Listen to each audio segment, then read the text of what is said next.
तो चलिए हम अपने अध्ययन को प्रारंभ करते हैं। और आज जो विषय मैं आप लोगों के बीच में रखने जा रहा हूं, वो विषय बहुत ही ज्यादा महत्वपूर्ण है बाइबल की भविष्यवाणियों के लिहाज से। क्योंकि जिन भविष्यवाणियों से मैं आपको इस समय अवगत कराने जा रहा हूं, उन भविष्यवाणियों के ऊपर मसीही जगत के अंदर बिल्कुल भी ध्यान नहीं दिया जाता है। और वो भविष्यवाणियां बहुत ही ज्यादा महत्वपूर्ण भविष्यवाणियां हैं, क्योंकि अंत के दिनों के लिए वो भविष्यवाणियां दी गई थी। वो भविष्यवाणियां इतिहास के लिए बिल्कुल भी प्रदान नहीं की गई थी। और सबसे पहले हम उन इस लेसन की बुनियाद को डाल देते हैं और हम कुछ वचनों को पढ़ लेते हैं, जहां से आपको मेरी सारी बातें जो हैं वो समझ में आनी शुरू हो जाएंगी। और हम ज्यादा वचनों को नहीं पढ़ेंगे, लेकिन अपने इस लेसन की बुनियाद डालने के लिए हम सिर्फ एक वचन को पढ़ेंगे, और वो एक वचन पर्याप्त होगा आपको ये बात समझा देने के लिए कि वास्तव में आज आप एक ऐसी भविष्यवाणी से अवगत होने जा रहे हैं जिसके बारे में आपको पहले शायद पता भी नहीं था। उत्पत्ति की पुस्तक उसका 49th चैप्टर और उसके पहले वचन को मैं इस समय आपके सामने पढ़ रहा हूं। जेनेसिस 49:1 को मैं इस समय आपके सामने पढ़ रहा हूं, जहां पर याकूब ने अपने मरने से पहले इज़राइल के 12 गोत्रों को आशीर्वाद के वचन दिए थे। और आशीर्वाद के वचन देते देते उसने भविष्यवाणियां इज़राइल के 12 गोत्रों को प्रदान करी थी। जेनेसिस 49 के 1 में याकूब कहता है, फिर याकूब ने अपने पुत्रों को यह कहकर बुलाया, इकट्ठे हो जाओ, मैं तुमको बताऊंगा कि अंत के दिनों में तुम पर क्या क्या बीतेगा। आज से 3500 सालों से भी पहले, यानी कि लगभग लगभग 4000 सालों के या 3800 सालों के आसपास के समय, आज से 3800 साल पहले याकूब जो था उसने ये वचन इज़राइल के 12 गोत्रों को, अपने 12 बेटों को दिए थे। और मरने से पहले याकूब ने इस बात को कहा था कि मेरे पास इकट्ठे हो जाओ, मैं तुमको ये नहीं बताऊंगा कि तुम्हारे साथ क्या होगा। याकूब ने कहा, मैं तुमको ये नहीं बताऊंगा कि तुम्हारी संतानों के साथ क्या होगा, लेकिन याकूब ने इस बात को कहा कि मैं तुमको इस बात को बताऊंगा कि अंत के दिनों में तुम्हारे वंशजों के साथ क्या क्या होगा। वो सारी बातें मैं तुमको बताने जा रहा हूं। यानी कि उस समय जब याकूब की मृत्यु हो रही थी, याकूब जो था वो अंत के दिनों की भविष्यवाणियां प्रदान कर रहा था। याकूब इस बात को बता रहा था कि अंत के दिनों में आखिर क्या होगा। ये फ्रेज जो है अंत के दिन या अंत के दिनों में या अंतिम दिनों में, ये शब्द जो है वो बार बार रिपीट किए गए हैं। और मैंने पहले भी आपको ये बात बताई थी, आपको पहले भी ये बात मैंने आप समझाई थी लेवल 1 के अंदर, कि बाइबल की भविष्यवाणियां इस बात को बताती हैं कि समय का एक ऐसा चरण आएगा भविष्य में जिसको अंत के दिन या अंत का समय जो है वो कहा जाएगा। और उसी फ्रेज का उपयोग याकूब ने अपनी भविष्यवाणियों में किया, और याकूब अंत के दिनों के विषय में अपने पुत्रों को बता करके गया था। और जो लेसन इस समय मैं आपको देने जा रहा हूं, ये लेसन जो है, ये भविष्यवाणियां जो है, इसके ऊपर कभी यहूदी रब्बियों ने भी इस तरह से अपने विचार प्रकट नहीं किए हैं जिस प्रकार का अध्ययन आज हम इन भविष्यवाणियों पर करने जा रहे हैं। और जब ये भविष्यवाणियां, क्योंकि यहूदी रब्बियों ने भी कभी इन भविष्यवाणियों को वैसी तवज्जो नहीं दी है जैसी आज हम दे रहे हैं। और बीते समय जब मैं कई सारे यहूदी रब्बियों से मेरी बात हुई और जब मैंने इन भविष्यवाणियों के बारे में यहूदी रब्बियों को बताया, तो वो भी आश्चर्यचकित हो गए कि उन्होंने भी कभी भी इन भविष्यवाणियों को उस नजर से नहीं देखा था जैसे व्याख्या आज हम करने जा रहे हैं, हम इनको समझने जा रहे हैं। तो याकूब मरने से पहले अपने 12 गोत्रों को नाम ले ले करके भविष्यवाणी दे करके गया था कि अंत के दिनों में तुम पर क्या क्या बीतेगा। और आज हम उसी भविष्यवाणी को देखने जा रहे हैं।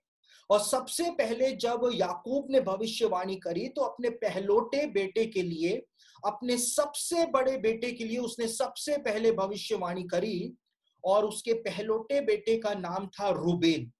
और रूबेन के लिए जब याकूब ने भविष्यवाणी करी तो इसी 49th चैप्टर के तीसरे और चौथे वचन के अंदर रूबेन के लिए याकूब इस प्रकार से भविष्यवाणी करता है। यहां पर लिखा हुआ है, हे रूबेन, तू मेरा जेठा, मेरा बल और मेरे पौरुष का पहला फल है।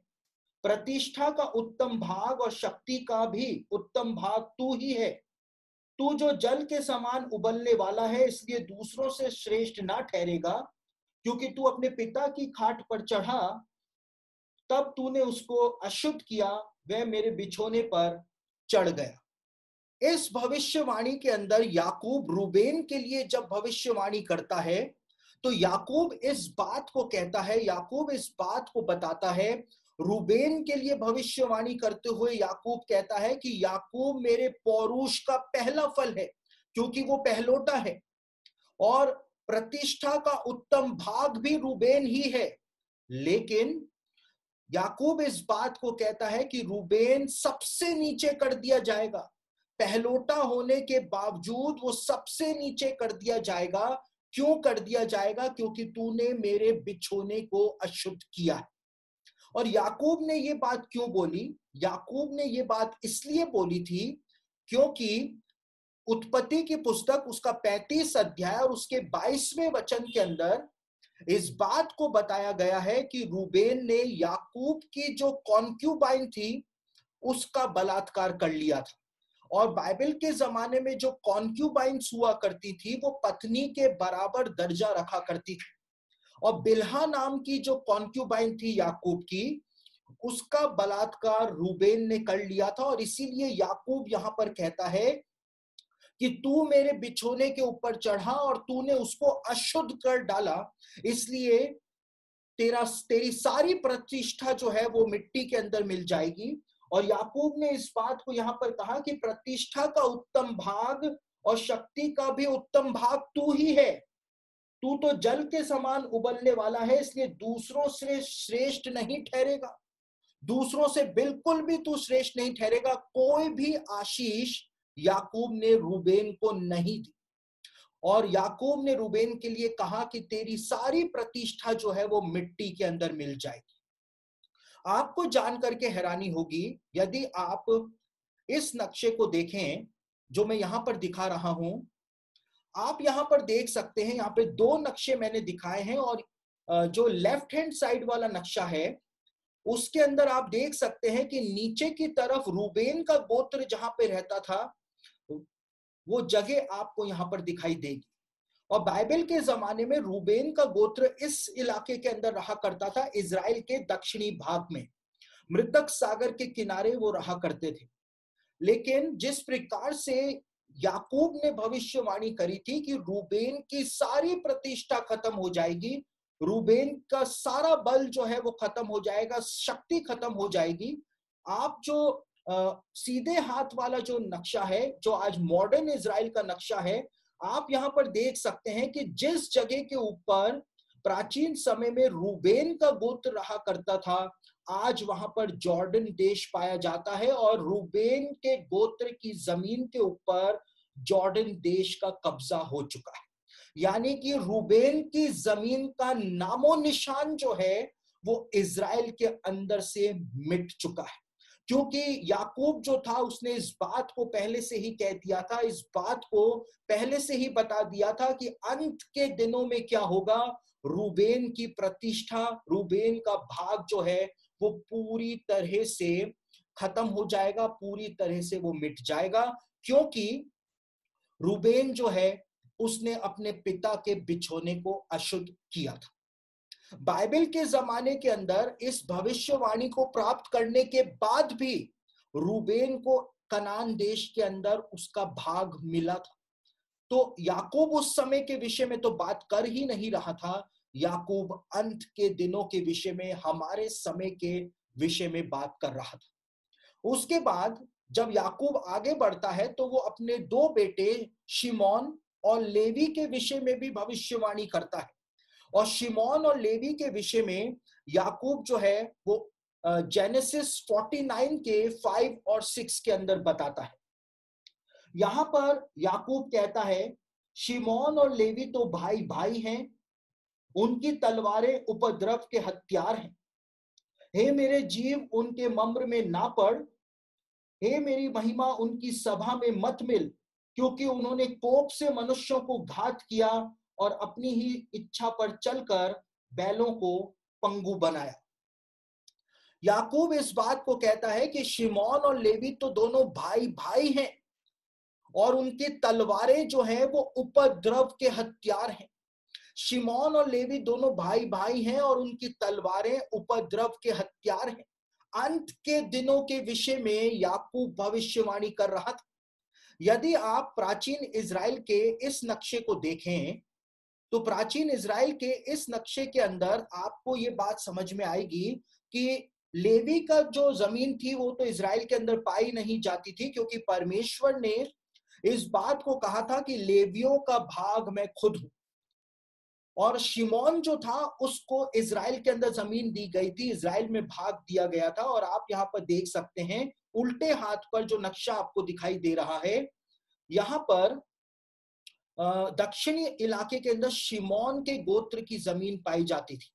और सीधे हाथ के ऊपर आपको आज का मॉडर्न इजराइल का नक्शा देखने को मिलेगा। और ये मॉडर्न इजराइल का नक्शा जो है, जहां पर शिमोन का गोत्र बाइबल के जमाने में रहा करता था, आज वहां पर नेगेव रेगिस्तान पाया जाता है। रेगिस्तान ही रेगिस्तान वहां पर पाया जाता है।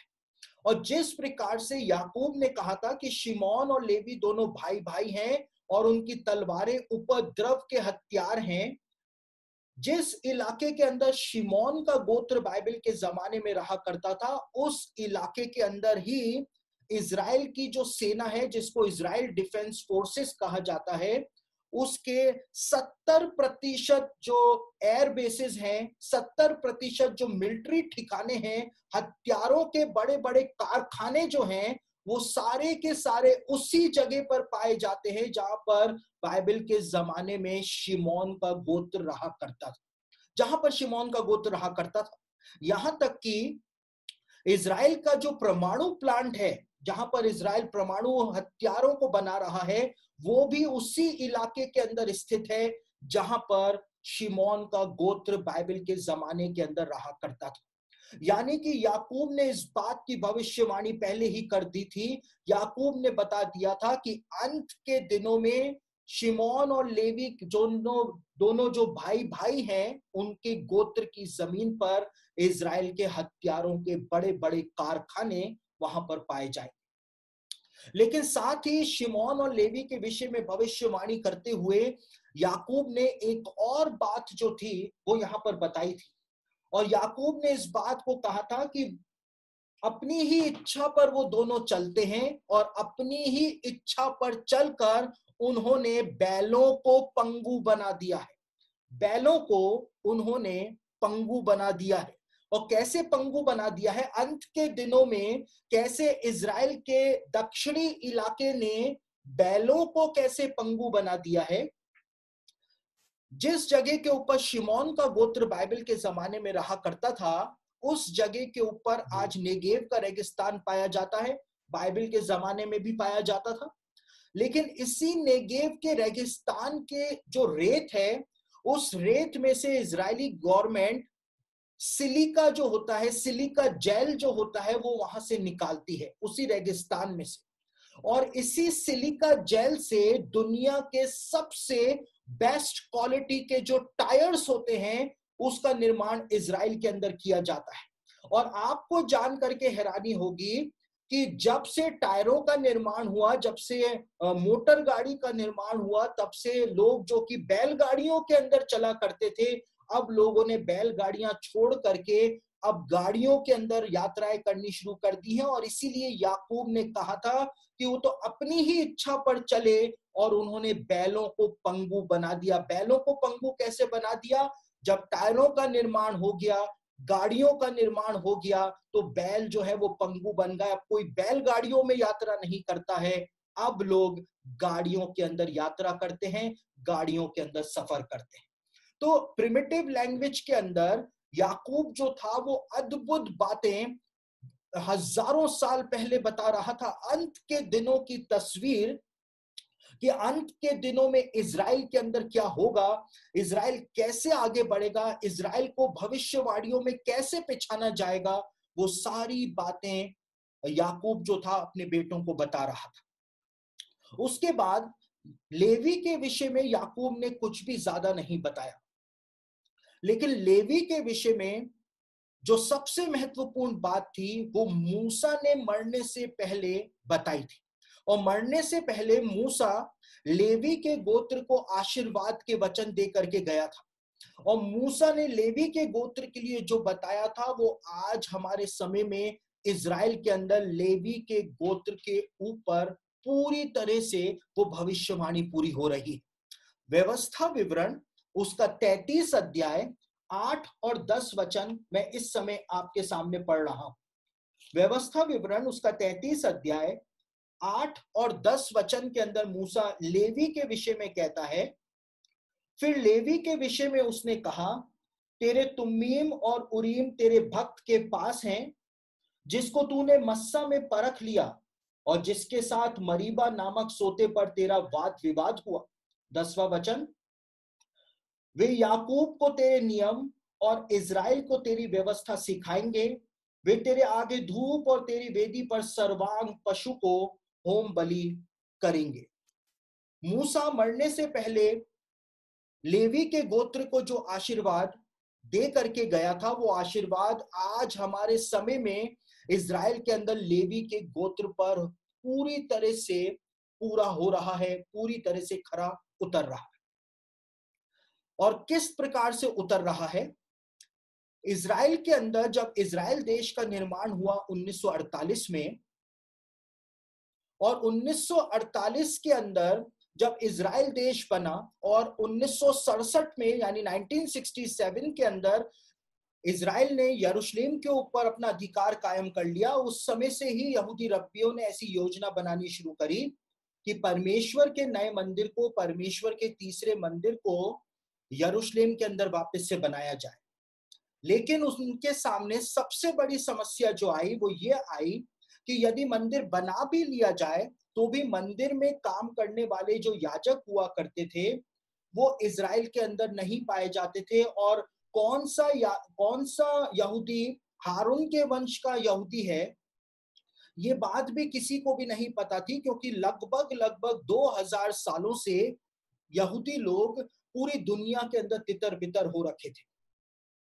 और 1967 से ही यहूदी लोग जो थे वो इस बात को लेकर के परेशान थे, चिंतित थे कि कैसे हारून के वंश को ढूंढा जाए, लेवी के वंश को कैसे ढूंढा जाए।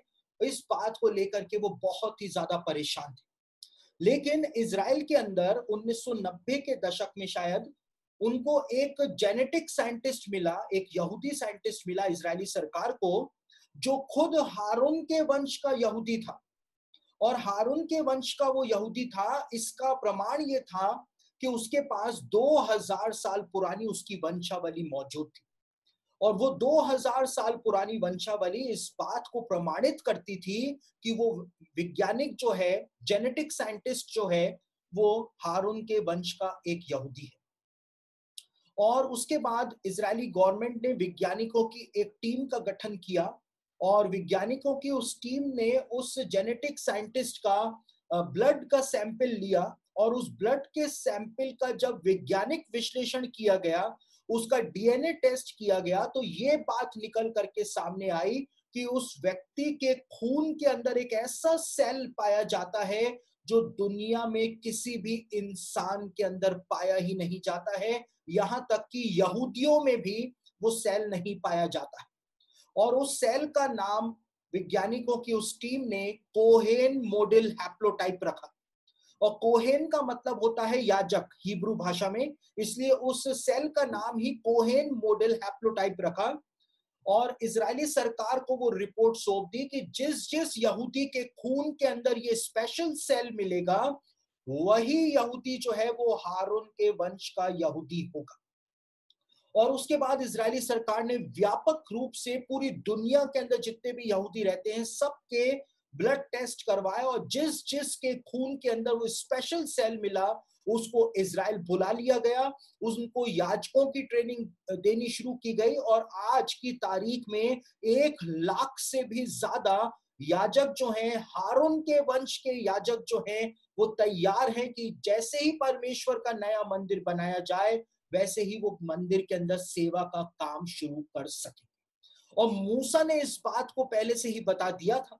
मूसा ने बोल दिया था कि तेरे उम्मीम और तुमीम रखने वाले जो लोग हैं वो निरंतर बने रहेंगे, तेरे लोगों को व्यवस्था सिखाने वाले लोग जो हैं वो निरंतर बने रहेंगे। और अंत के दिनों के विषय में जब मूसा बातचीत कर रहा था तो मूसा ने बता दिया था कि लेवी जो है वो अंत के दिनों के अंदर भी पाया जाएगा, और आज लेवी का गोत्र जो है, हारून का वंश जो है, वो वास्तव में इजराइल के अंदर वापस से ढूंढ लिए गए हैं, वो वापस से लौट आए। और देखिए ये मेरा विषय नहीं है और ये इन भविष्यवाणियों के भी संबंधित ये बात नहीं है, लेकिन एक और बात मैं सब्जेक्ट से हट करके आपको बताऊं तो 2018 में दाऊद के वंश को भी इजराइल के अंदर ढूंढ लिया गया है।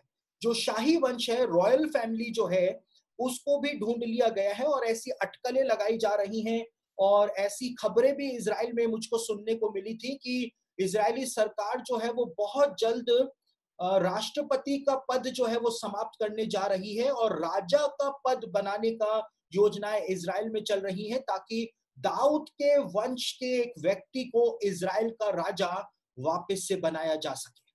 और देखिए यहेजकेल का जो 37 अध्याय है, इज़ीकेल 37 जो है उसमें लिखा हुआ है कि मेरा दास दाऊद एक बार फिर से इजराइल का राजा बनेगा। मेरा दास दाऊद एक बार फिर से इजराइल का राजा बनेगा, ये इज़ीकेल 37 के अंदर लिखा हुआ है। और आज दाऊद के वंश के व्यक्ति को ही वापस से इजराइल का राजा बनाने की पूरी तैयारियां जो है वो इजराइल के अंदर की जा रही है। ऐसी छिपी हुई खबरें जो हैं वो सुनने को मिल रही है। दूसरी ओर यदि यीशु मसीह 50 साल पहले आ जाता, यीशु का दूसरा आगमन 50 साल पहले हो जाता, 10 साल पहले हो जाता, तो इजराइल के अंदर दाऊद का सिंहासन जो था वो मौजूद नहीं था। आज इजराइल के अंदर दाऊद के सिंहासन को तैयार किया जा रहा है, दाऊद के वंश को सिंहासन पर बिठाने की तैयारियां की जा रही। लूका रचित सुसमाचार के अंदर जिब्राइल ने मां मरियम को जब एक भविष्यवाणी दी थी, तो जिब्राइल ने मां मरियम को कहा था कि परमेश्वर सर्वशक्तिमान तेरे बेटे को उसके पिता दाऊद का सिंहासन देगा। जिब्राइल ने कहा था तेरे बेटे को परमेश्वर दाऊद का सिंहासन देगा, लेकिन दाऊद का सिंहासन बीते 2000 सालों से मौजूद ही नहीं था। लेकिन अब हमारे समय में आकर के दाऊद के सिंहासन को वापस से खड़ा किया जा रहा है, ताकि दाऊद के वंश को इजराइल में उस पर बिठाया जाए। और ये और कुछ भी नहीं, लेकिन दाऊद के मूल वंश के आने की तैयारियां की जा रही है, ताकि जब यीशु मसीह आए, दाऊद का मूल आए, तो वो आकर के दाऊद के सिंहासन के ऊपर विराजमान हो जाए, जैसी कि भविष्यवाणी जिब्राइल के द्वारा दी गई थी। तो भविष्यवाणियां जो हैं वो आज पूरी हो रही हैं, और मूर्ख हैं वो लोग, आत्मिक अंधे हैं वो लोग जो इस बात को कहते हैं कि बाइबल की भविष्यवाणियां पूरी नहीं हो रही हैं और हम अंत के दिनों में नहीं जी रहे। यदि हम अंत के दिनों में नहीं जी रहे हैं तो फिर आप अपने घर के अंदर दुबके हुए क्यों बैठे हुए हैं? यदि हम अंत के दिनों में नहीं जी रहे हैं तो अपने इस मुंह के ऊपर मास्क लगा के दुनिया भर से मुंह छुपाए हम क्यों घूम रहे हैं? यदि हम अंत के दिनों में नहीं हैं तो फिर ऐसा क्यों हो रहा है? ऐसा क्यों हो रहा है? आपको एक बात जान करके हैरानी होगी, आज थोड़ा सा लंबा हो जाए तो आप मुझको क्षमा कर दीजिएगा, लेकिन आपको ये बात जान करके हैरानी होगी कि जिस समय पूरी दुनिया के अंदर लॉकडाउन हो रखा था, आपने कभी इस बात को नोटिस नहीं किया होगा। जिस समय पूरी दुनिया के अंदर लॉकडाउन हो रखा था, उस समय मेरे ख्याल से अप्रैल के महीने के अंदर एक एस्टेरॉइड जो था वो पृथ्वी के बहुत करीब से निकला था। पृथ्वी से टकराया नहीं था, लेकिन लोगों ने अफवाहें उड़ा दी थी कि पृथ्वी का अंत निकट आ रहा है, वो कई लाख किलोमीटर दूर से पृथ्वी के गुजरा था।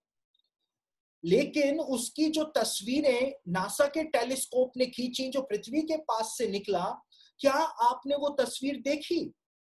आप यदि उस तस्वीर को देखें तो आप हैरान हो जाएंगे, क्योंकि वो एस्टेरॉइड की जो तस्वीर नासा के टेलीस्कोप ने खींची, वो एस्टेरॉइड जब पृथ्वी के पास से निकला तो एक मास्क के शेप में निकला था। जैसा मास्क हम अपने मुंह के ऊपर लगा करके दुनिया से मुंह छुपाए घूम रहे हैं, जैसे कि कोई अपराध कर दिया हो, उस मास्क के आकार का एक एस्टेरॉइड जो था वो पृथ्वी के पास से गुजरा था। परमेश्वर ने दिखा दिया था कि पृथ्वी पर क्या हो रहा है, पृथ्वी पर क्या हो रहा है। जब वर्ल्ड ट्रेड सेंटर से आतंकवादियों के प्लेन जाकर के टकराए थे, उसके पहले एक और एस्टेरॉइड दिखा था, और वो एस्टेरॉइड जो था वो एक तलवार के आकार का एस्टेरॉइड जो था वो दिखा था, यानी कि तलवार जो है वो आ रही है। तो ये एस्टेरॉइड्स जो हैं वो भी परमेश्वर की योजना को प्रकट करते हैं, और इसीलिए प्रकाशित वाक्य में बार बार एस्टेरॉइड्स के बारे में बताया गया है।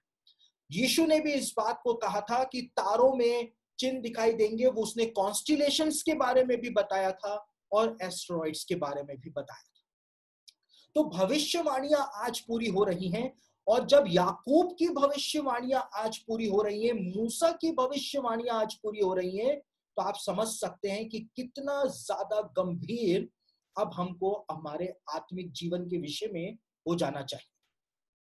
आगे याकूब यहूदा के गोत्र के विषय में भविष्यवाणी करता है, और जेनेसिस 49 के 9 के अंदर याकूब यहूदा के गोत्र के विषय में एक बात बताता है।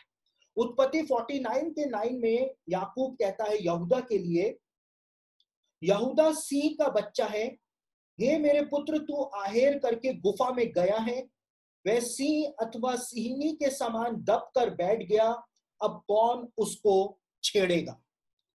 यहूदा के गोत्र के लिए याकूब ने कहा कि यहूदा जो है वो तो सिंह का बच्चा है, और सिंह के समान शिकार करके, अपने शिकार को लेकर के वो अपनी गुफा में शिकार को दबा करके बैठ गया है। अब किस में इतना दम है और किस में इतनी हिम्मत है कि वो जा करके उस सिंह के मुंह से शिकार को छीन करके गुफा से बाहर आ जाए।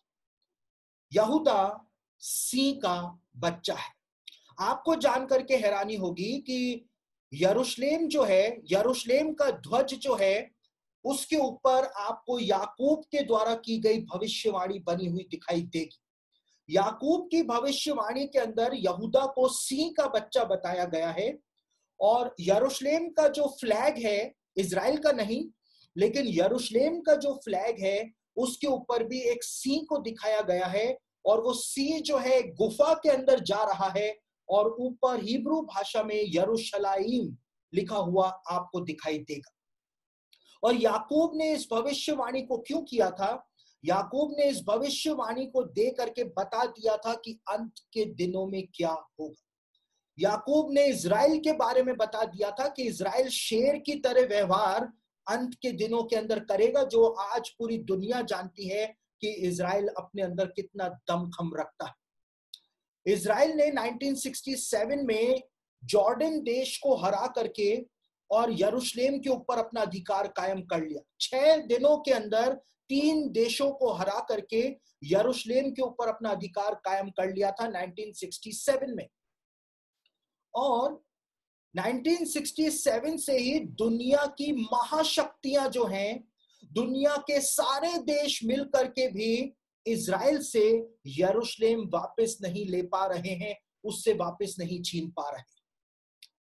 याकूब ने कहा था कि यहूदा जो है वो तो सिंह का बच्चा है, खुद ही सिंह है, और वो शिकार करके, शिकार को लेकर के गुफा में गया और दबक करके बैठ गया है। अब कौन जाएगा और उससे वो शिकार छीन करके बाहर लेकर के आए। बिल्कुल वैसा का वैसा आज हमको इजराइल के अंदर देखने को मिल रहा है। और हम अक्सर इस बात को कहते हैं कि परमेश्वर बाइबल के जमाने में बड़े बड़े काम करता था। परमेश्वर लाल समुद्र को उस समय उसने खोल दिया, परमेश्वर ने मन्ना बरसा दिया, परमेश्वर अद्भुत काम करता था। लेकिन परमेश्वर आज के समय में भी एक ऐसा आश्चर्य कर्म कर रहा है जिसको दुनिया के देश देख नहीं पा रहे हैं।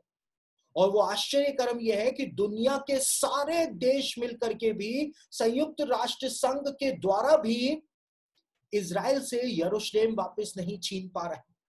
और दुनिया के गले की हड्डी परमेश्वर ने बना करके भेज दिया अमेरिका के राष्ट्रपति डोनाल्ड ट्रंप को, और ट्रंप ने आकर के सारी योजनाओं को उल्टा पुल्टा कर दिया और यरूशलेम जो है वो इजराइल की राजधानी उसने घोषित कर दी।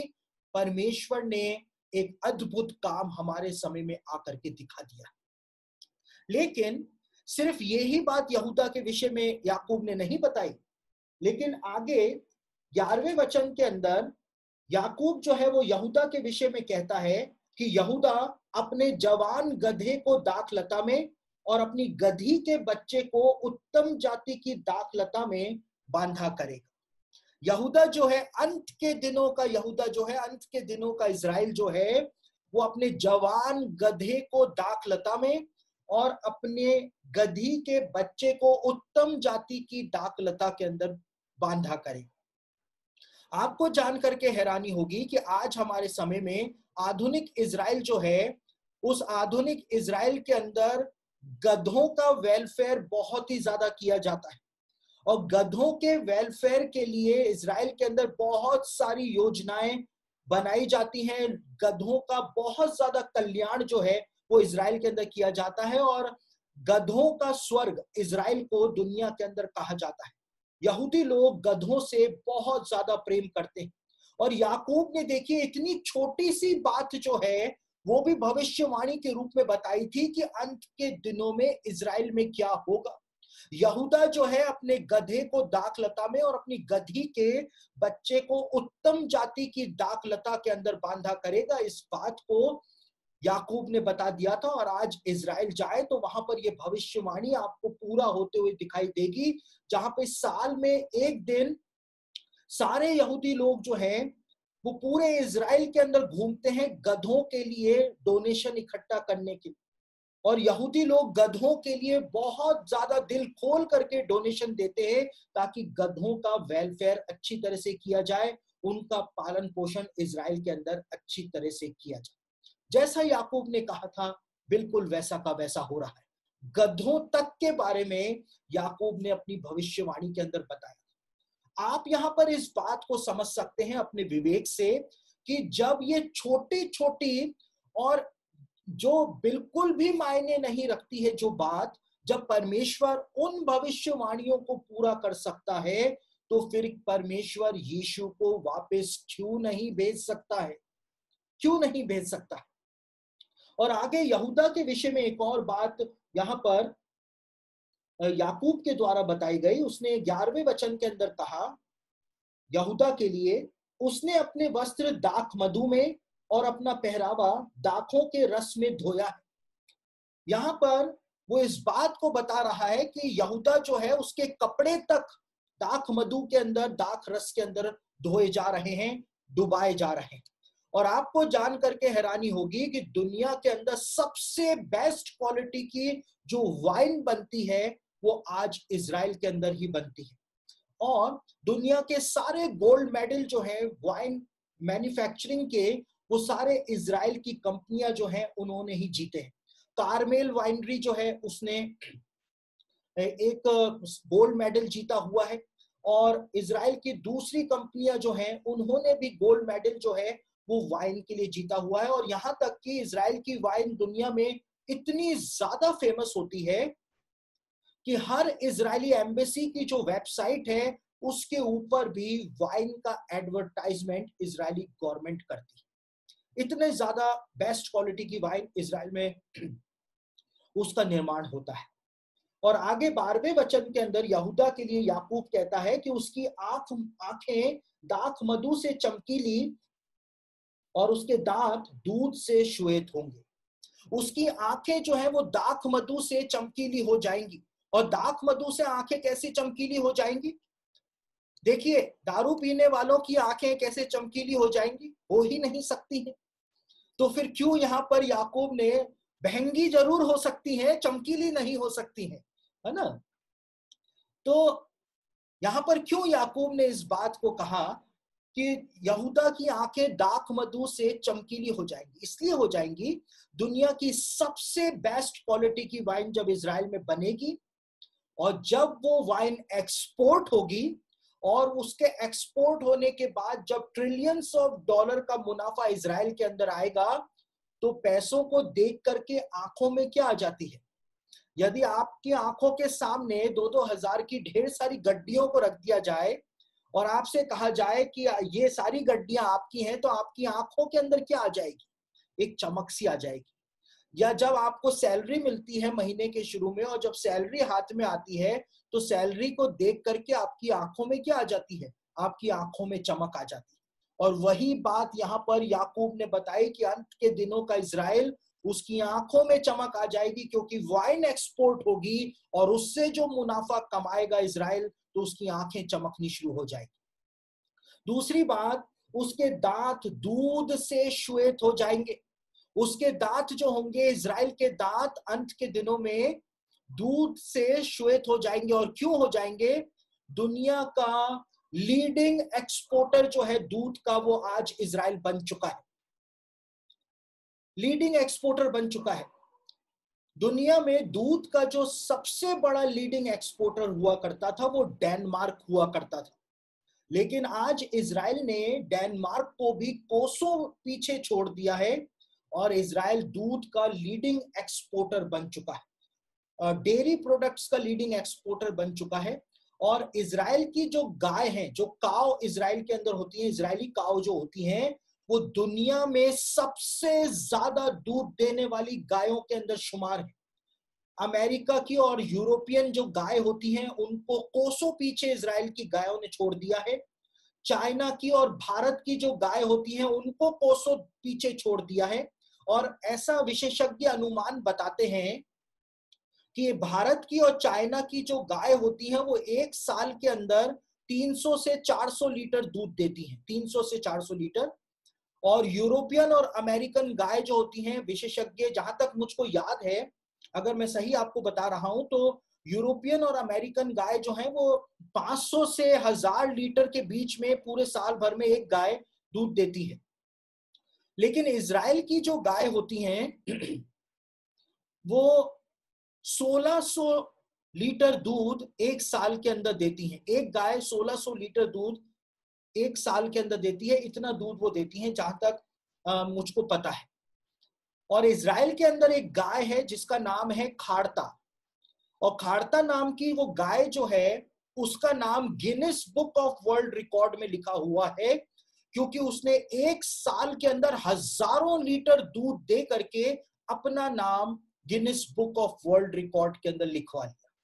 यानी इस प्रकार से परमेश्वर की आशीष इजराइल की गायों के ऊपर आ गई है कि इजराइल की गाय जो है, उन्होंने वापस से इजराइल को दूध का देश जो है वो बना दिया है। दूध का देश इजराइल बन गया है। और जब भी हम इजराइल टूर लेकर के जाते हैं, तो इजराइल के अंदर एक गांव है जो कि सेंटर है डेयरी प्रोडक्ट्स का, उसको योटवाटा के नाम से जाना जाता है। और जो भी भारतीय मसीही हमारे साथ जाते हैं इजराइल की यात्रा पर, हम उनको योटवाटा जरूर से लेकर के जाते हैं। और वहां पर जाकर के हम उनसे कहते हैं कि आप यहाँ की आइसक्रीम खाइए, आप यहाँ की चॉकलेट्स खरीदिए, आप कुछ भी डेयरी प्रोडक्ट्स यहाँ का खरीदिए, क्योंकि जब आप इन डेयरी प्रोडक्ट्स को खाएंगे, आइसक्रीम को खाएंगे, योटवाटा की बनी हुई, दूध की बनी हुई खाएंगे, तो आप बाइबल की भविष्यवाणियों के जीवित गवाह जो है वो बन जाए। और यशाया ने भी इस बात को कहा था। परमेश्वर कहता है, अहो सब प्यासे लोगों, पानी के पास आओ, और जिसके पास रुपया नहीं है, तुम भी आओ, मोल लो और खाओ, दाख मधु और दूध और चिकनी चिकनी वस्तुएं खा करके तृप्त हो जाओ। मक्खन खाओ, पनीर खाओ, सब कुछ खाओ, तुम आ जाओ। पैसा नहीं है फिर भी खाओ। क्यों खाओ? क्योंकि इतना ज्यादा दूध का उत्पादन इजराइल के अंदर हो जाए। ये सारी भविष्यवाणियां आज पूरी हो रही। उसके बाद याकूब जो है, वो जबूलून, अपने बेटे जबूलून के विषय में भविष्यवाणी करता है। और उत्पत्ति 49 के 13 के अंदर याकूब कहता है, जबूलून समुद्र के तीर पर निवास करेगा, वह जहाजों के लिए बंदरगाह का काम देगा और उसका पड़ला भाग सिदोन के निकट पहुंचेगा। याकूब इस बात को कहता है कि जबूलून जो है वो जहाजों के लिए बंदरगाह का काम करेगा। जबूलून जहाजों के लिए बंदरगाह का काम करेगा, अंत के दिनों में ऐसा हो जाएगा। और यहां पर आप इस नक्शे को देखें तो लेफ्ट हैंड साइड का जो नक्शा है उसमें आप ऊपर की तरफ देखें तो जबूलून जो है वो समुद्र किनारे वास नहीं किया करता था। जबूलून का गोत्र जो है वो समुद्र किनारे नहीं रहा करता था, लेकिन आशेर का गोत्र जो है वो समुद्र किनारे रहा करता था। लेकिन इस सत्य को दरकिनार करते हुए याकूब ने अपनी भविष्यवाणी में कहा कि आशेर नहीं, लेकिन जबूलून जो है वो जहाजों के बंदरगाह का काम किया करे। और सीधे हाथ के ऊपर जो नक्शा आपको दिखाई दे रहा है, जिस जगह के ऊपर आशेर का गोत्र रहा करता था और जिस जगह के ऊपर जबूलून का गोत्र रहा करता था, आज वहां पर इजराइल का एक जिला पाया जाता है जिसको हाइफा के नाम से जाना जाता है। और आपको जानकर के हैरानी होगी कि हाइफा में ही इजराइल का सबसे बड़ा बंदरगाह पाया जाता है। और वो सबसे बड़ा बंदरगाह जो हाइफा में पाया जाता है उसको आशेर का बंदरगाह नहीं कहा जाता है, लेकिन उसको आज इजराइल के अंदर जबूलून का बंदरगाह कहा जाता है। याकूब ने इस बात को पहले से ही बता दिया था कि जबूलून जहाजों के लिए बंदरगाह का काम किया करेगा। और ये पूरा क्षेत्र जो आपको दिखाई दे रहा है, इस पूरे क्षेत्र को प्लेन ऑफ जबूलून के नाम से जाना जाता है। यानी याकूब ने आशेर के लिए नहीं कहा, याकूब ने जबूलून के विषय में जो कहा था बिल्कुल वैसा का वैसा इस समय आप अपनी आंखों के सामने देख रहे हैं। उसके बाद याकूब अपने एक और बेटे के बारे में बातचीत करता है और इसस्कार के विषय में याकूब जो है वो भविष्यवाणी करता है। और इसस्कार के विषय में जेनेसिस 49 के 14 के अंदर याकूब जो है वो भविष्यवाणी देता है। यहां पर याकूब कहता है, इसस्कार एक बलवंत गधा है जो पशुओं के बाड़ों के बीच में दबता रहता है। उसने एक विश्राम स्थान देखकर कि अच्छा है और एक देश की मनोहर है, अपने कंधे को बोझ उठाने के लिए झुकाया और बेगारी में दास का सा काम करने लगा। इसस्कार के विषय में भविष्यवाणी करते हुए याकूब ने अंत के दिनों के विषय में बताया कि इसस्कार जो है वो तो बलवंत गधा है और वो बेगारी में काम करने में, बोझा उठाने के अंदर लग गया है। इस बात को याकूब ने इसस्कार के विषय में कहा था। यहां पर आप इस जगह पर देख सकते हैं, इस नक्शे पर देख सकते हैं कि इसस्कार का गोत्र प्राचीन समय में यहां पर इस क्षेत्र के अंदर रहा करता था। नॉर्थ इजराइल के अंदर इस जगह के ऊपर इसस्कार का गोत्र रहा करता था। और सीधे हाथ वाला नक्शा यदि आप देखें तो जिस जगह पर इसस्कार का गोत्र रहा करता था प्राचीन इजराइल में, आज वहां पे फिलिस्ती लोग रहते हैं, पैलेस्टीनियन लोग रहते हैं। और पैलेस्टीनियन लोग जो यहाँ पर आज रहते हैं, यहाँ पर बहुत ज्यादा बेरोजगारी है, बहुत ज्यादा भुखमरी है, बहुत ज्यादा यहाँ पर लोग गरीब हैं। और इसी कारण जो पैलेस्टीनियन लोग हैं वो आज बेगारी का काम करते हैं, लेबर का काम करते हैं इजराइल के अंदर आकर के और पैलेस्टीन के क्षेत्र में जाकर। यानी कि जो बात यहाँ पर याकूब ने बताई थी, इसस्कार के विषय में बताई थी कि वो बेगारी का काम किया करेगा, मेहनत मजदूरी का काम किया करेगा, जिस जगह के ऊपर इसस्कार का गोत्र रहा करता था, आज उस जगह पर बिल्कुल वैसा का वैसा ही देखने को हमको मिल जाता है। इजराइल की तस्वीर अंत के दिनों में क्या होगी वो याकूब अपने बेटों को बता रहा था। उसके बाद दान के विषय में बहुत अद्भुत भविष्यवाणी याकूब के द्वारा दी गई थी। इस भविष्यवाणी को सुन करके, जान करके आप रोमांचित हो जाएंगे। दान के विषय के अंदर उत्पत्ति उसका 49 और उसके 16 और 17 वचन के अंदर याकूब ने भविष्यवाणी करी। और याकूब कहता है, दान इजराइल का एक गोत्र होकर अपने जाति भाइयों का न्याय करेगा। दान इजराइल का एक गोत्र होने के बावजूद अपने जाति भाइयों का न्याय अंत के दिनों में करेगा।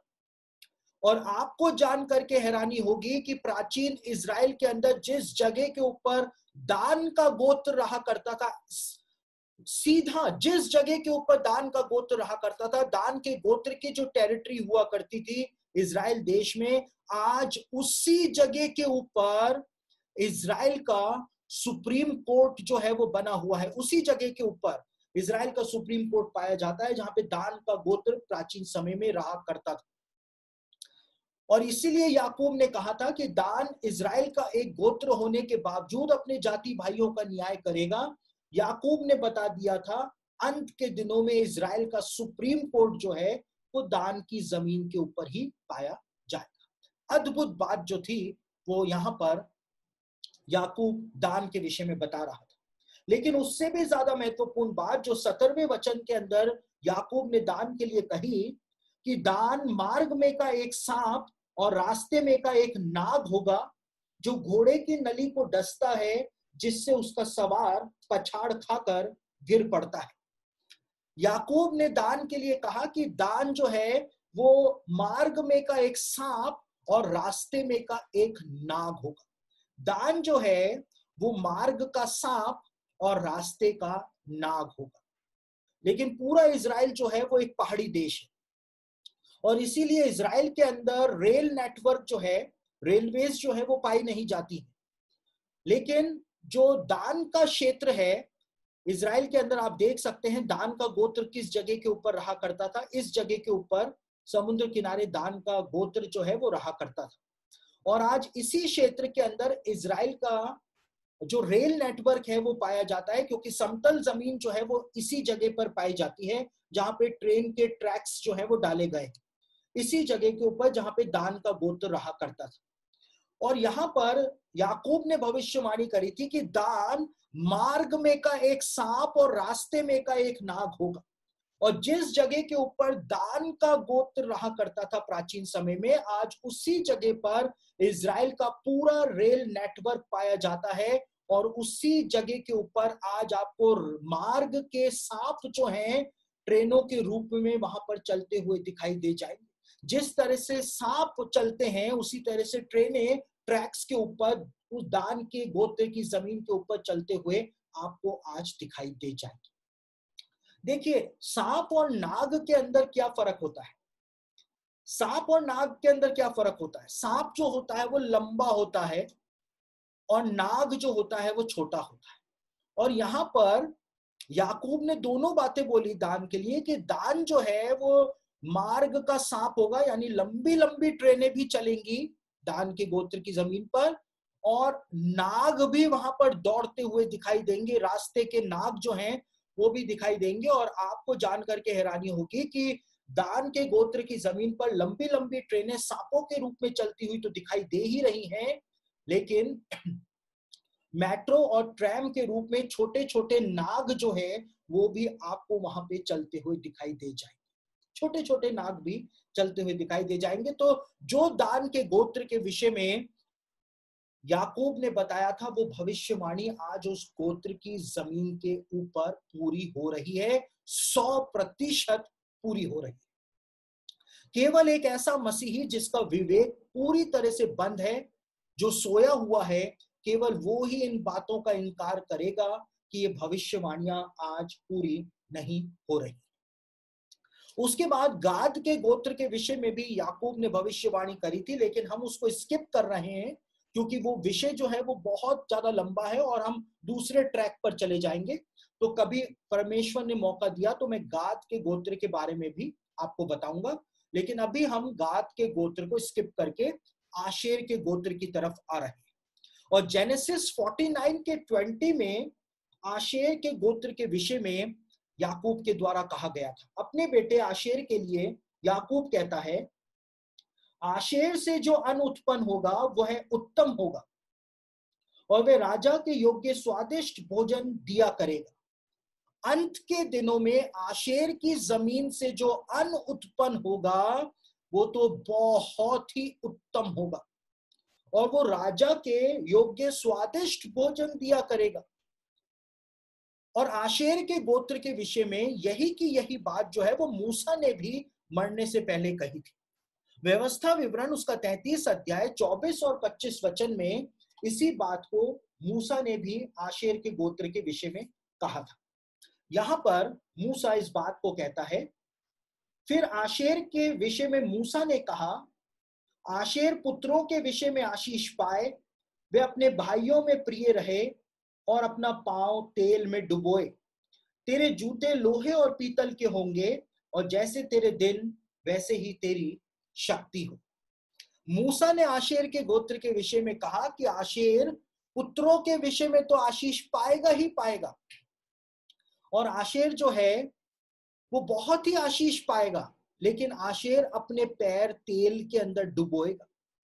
और मूसा कहता है कि आशेर जो है वो लोहे और पीतल के जूते पहन करके अपने पैर तेल के अंदर डुबोएगा, लोहे और पीतल के जूते पहन करके।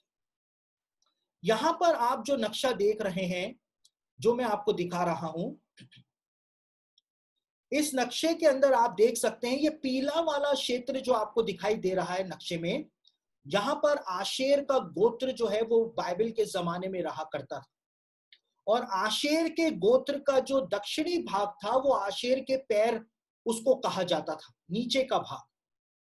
और मूसा ने इसी भाग के विषय में भविष्यवाणी करी थी कि आशेर अपने पैर जो है, यानी दक्षिण भाग जो है आशेर का, आशेर अपने पैर तेल के अंदर डुबोएगा, लोहे और पीतल के जूते पहन करके अपने पैर जो है वो आशेर तेल के अंदर डुबोएगा। और आपको जान करके हैरानी होगी कि जिस जगह के ऊपर आशेर के पैर पाए जाते थे बाइबल के जमाने में, इसी क्षेत्र के अंदर आज इजराइल के अंदर तेल और गैस के इतने सारे भंडार मिले हैं कि इजरायली गवर्नमेंट पीतल के और लोहे के पाइपों से ड्रिलिंग करके आज उस तेल को वहां से बाहर निकाल रहे हैं।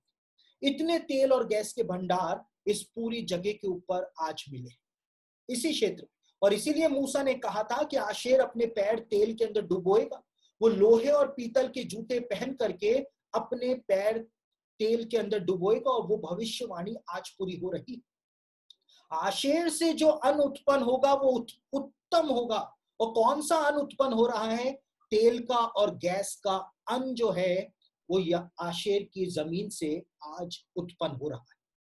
उसके बाद याकूब अपने बेटे नप्ताली के विषय में भविष्यवाणी करता है, और नप्ताली के विषय में उत्पत्ति 49 के 21 के अंदर याकूब भविष्यवाणी करता है। और याकूब कहता है, नप्ताली एक छूटी हुई हिरनी है, वह सुंदर बातें बोलता है। नप्ताली तो एक हिरनी के समान है और वो तो सुंदर बातें बोलता है। इजराइल के अंदर जिस जगह पर इस नप्ताली का गोत्र रहा करता था, आप देख सकते हैं आशेर के गोत्र के बिल्कुल पास में नप्ताली का गोत्र जो है वो रहा करता था। जिस जगह के ऊपर नप्ताली का गोत्र बाइबल के जमाने में रहा करता था, आज उसी जगह के ऊपर इजराइल में हिरणों का एक नेचुरल रिजर्व जो है वो पाया जाता है। हिरणों को वहां पे रखा जाता है। यानी कि याकूब ने कहा था नप्ताली के लिए कि नप्ताली तो एक हिरनी के समान है, अंत के दिनों की नप्ताली एक हिरनी के समान है, और नप्ताली जिस जगह पर रहा करता था वहीं पर ही आज हिरणों का नेचुरल रिजर्व इजराइल के अंदर पाया जाता है। उसके बाद जब हम आगे बढ़ते हैं तो यूसुफ के विषय में भी याकूब ने भविष्यवाणी करी थी। और यूसुफ के विषय में जो भविष्यवाणी करी थी वो उत्पत्ति 49 के 26 के अंदर याकूब ने यूसुफ के विषय में बताया था। और यहां पर याकूब कहता है यूसुफ के लिए, तेरे पिता के आशीर्वाद तेरे पितरों के आशीर्वादों से अधिक बढ़ गए हैं और सनातन पहाड़ियों और मनचाही वस्तुओं के समान बने रहेंगे। वे यूसुफ के सिर पर जो अपने भाइयों से अलग किया गया था, उसी के सिर के मुकुट पर फूले फलेंगे। याकूब ने यूसुफ के विषय में जब भविष्यवाणी करी तो यूसुफ के लिए याकूब ने इस बात को कहा कि सारी आशीषें जो हैं वो यूसुफ के सिर के ऊपर पाई जाएगी। यूसुफ के सिर के मुकुट के ऊपर ही सारी की सारी आशीषें पाई जाएंगी। इस बात को याकूब ने साफ तौर से बताया था। हमने इस बात को देखा कि मूसा ने आशेर के गोत्र के विषय में भविष्यवाणी करी थी कि आशेर जो है वो अपने पांव तेल के अंदर डुबोएगा। इस बात को हमने देखा था। लेकिन यहां पर याकूब जो है वो इस बात को कहता है कि यूसुफ के सिर के ऊपर सारे के सारे आशीर्वाद होंगे। आप यहां पर देख सकते हैं कि आशेर का गोत्र जिस इलाके में रहा करता था, ये पीला पीला इलाका आपको दिखाई दे रहा है, और इसके जस्ट नीचे आपको मनश्शे का इलाका दिखाई दे रहा है। बाइबल के जमाने में मनश्शे जो कि यूसुफ का बेटा हुआ करता था, यानी यूसुफ का गोत्र जो था वो आशेर के गोत्र से नीचे के क्षेत्र में रहा करता था। और जहां पर आशेर के पैर खत्म होते हैं वहीं से ही यूसुफ का सिर जो है वो शुरू होता है, और सारे आशीर्वाद जो है वो यूसुफ के सिर पर याकूब के द्वारा बताए गए थे। और आशेर के पैरों के स्थान की तरफ तो इस क्षेत्र में तेल और गैस के भंडार मिले ही हैं, लेकिन उससे भी ज्यादा तेल के भंडार जो है वो उस जगह पर मिले हैं जहां पर यूसुफ के गोत्र रहा करता था। यूसुफ के गोत्र की जमीन का सर जो है आया करता था, और यहां से इजरायली गवर्नमेंट जो है वो तेल और गैस जो है वो निकाल रही है। इतना ज्यादा यहां से निकाल रही है कि उस प्रोजेक्ट का नाम भी उन्होंने द जोसेफ प्रोजेक्ट रखा है। द जोसेफ प्रोजेक्ट रखा है क्योंकि याकूब ने भविष्यवाणी करी थी कि सारे आशीर्वाद जो हैं, सारी ब्लेसिंग्स जो हैं वो यूसुफ के सिर के ऊपर पाई जाती। आप सोच सकते हैं छोटी छोटी बातें, छोटी छोटी भविष्यवाणियां जो हैं उनको परमेश्वर आज पूरा करके दिखा रहा है। उसके बाद बिन्यामीन के गोत्र के विषय में याकूब भविष्यवाणी करता है। अपने 12वें बेटे के बारे में याकूब भविष्यवाणी करता है और कहता है 27वें वचन में, बिन्यामीन फाड़ने वाला भेड़िया है, सवेरे तो वह आहेर भक्षण करेगा और सांझ को लूट पाट लेगा। सुबह और शाम के बारे में, बिन्यामीन के बारे में यहां पर बताया गया है। और यरूशलेम, जो प्राचीन यरूशलेम हुआ करता था, वो बिन्यामीन के गोत्र के इलाके के अंदर ही यरूशलेम आया करता था, और यरूशलेम के अंदर ही परमेश्वर का मंदिर बना हुआ था। और परमेश्वर के मंदिर में सुबह और शाम भेंटें जो है, बलिदान जो है वो चढ़ाए जाते थे, और इसीलिए यहाँ पर सुबह और शाम के बारे में बताया गया है। सुबह और शाम के बारे में बताया गया है। लेकिन बिन्यामीन के बारे में एक बात मूसा के द्वारा भी बताई गई थी मरने से पहले। और बिन्यामीन के बारे में मूसा कहता है, व्यवस्था विवरण उसका 33 अध्याय और उसका 12वें वचन के अंदर मूसा बिन्यामीन के गोत्र के विषय में क्या बताता है। मूसा ने कहा, बिन्यामीन के विषय में कहा, यहोवा का वह प्रिय जन जो उसके पास निडर वास करेगा और वह दिन भर उस पर छाया करेगा, वह उसके कंधों के बीच रहा करता है। बिन्यामीन जो है वो कंधों के बीच में रहा करता है। दो कंधे जैसे होते हैं, बिन्यामीन के लिए मूसा ने कहा कि वो तो कंधों के बीच में रहता है। आपको जान के हैरानी होगी कि बाइबल में कंधे जो हैं वो अधिकार को दिखाते हैं, और इसीलिए यशाया ने यीशु के लिए जब भविष्यवाणी करी थी तो यशाया ने कहा था कि प्रभुता उसके कांधों पर होगी, क्योंकि कंधे जो हैं बाइबल में अधिकार को दिखाते हैं। और किस प्रकार से बिन्यामीन का गोत्र अंत के दिनों में अधिकारों के बीच में वास करेगा, कंधों के बीच में वास करेगा। किस प्रकार से करेगा? इस प्रकार से करेगा कि बिन्यामीन का गोत्र जो आज है वो, मैंने आपको बताया यरूशलेम जो हुआ करता था प्राचीन समय में, वो बिन्यामीन के गोत्र के क्षेत्र में आया करता था। आज इजराइल की दो राजधानियां मानी जाती हैं, एक तो यरूशलेम मानी जाती है और एक तेल अवीव मानी जाती है। और यरूशलेम और तेल अवीव के बीच की जो जमीन है वो बिन्यामीन का गोत्र उस इलाके के अंदर रहा करता था, तेल अवीव और जेरूशलेम के बीच की जमीन के अंदर। और दो कंधों के बीच में वो वास किया करेगा, यानी कि दो अधिकारों के बीच में बिन्यामीन वास किया करेगा। आज दो राजधानियों के बीच में ही बिन्यामीन के गोत्र की जमीन जो है वो पाई जाती है। तो याकूब ने जो भविष्यवाणियां अपने बेटों को प्रदान करी थी, अंत के दिनों के लिए प्रदान करी थी, वो भविष्यवाणियां आज इज़राइल के अंदर पूरी हो रही हैं।